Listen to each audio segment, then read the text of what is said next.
problems, the focus is always on changing cognitions and behaviours. CBT has been described as a living therapy because it continues to evolve over time.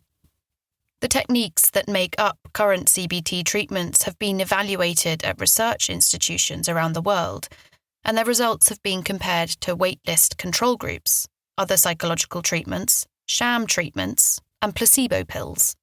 The findings of these studies are continually being published in psychology journals and presented at conferences. Through this process, new treatments are developed and earlier treatments are modified and improved. Psychologists then update the techniques that they use based on the findings of the most recent research.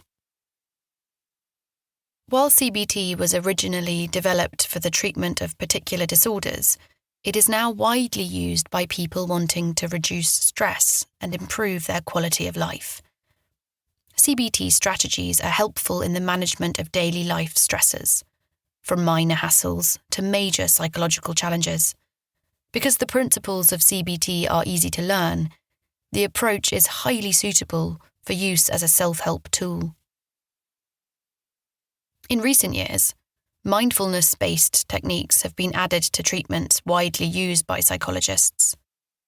Based on ancient Buddhist practices, mindfulness has been popularized in the West, prompted by the pioneering work of Professor of Medicine Emeritus at the University of Massachusetts, Jon Kabat-Zinn. A large body of research is currently underway examining the effects of mindfulness practices for various psychological conditions. Emerging evidence suggests that mindfulness techniques may augment treatment outcomes when combined with CBT strategies. For this reason, a chapter on mindfulness has been added to this edition of Change Your Thinking.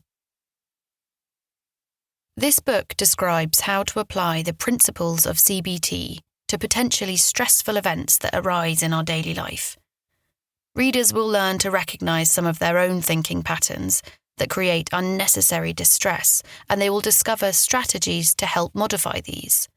This may involve taking certain actions, as well as challenging some of the thoughts and beliefs that contribute to unhappiness. Although this book is designed for self-help, it is not a substitute for psychological therapy.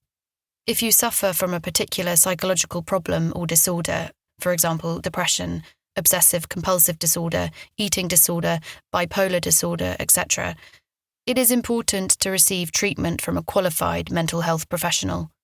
While Change Your Thinking may help to reinforce some of the information provided during treatment, it does not cover specific disorders in detail.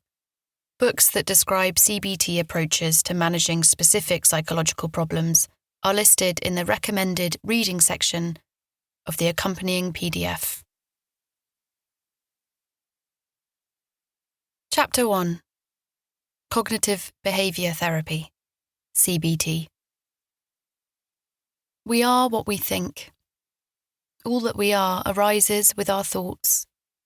With our thoughts, we make the world. Buddha. Some history. In the first half of the 20th century, Sigmund Freud's theories of the mind and his approach to psychological therapy dominated Western psychiatry.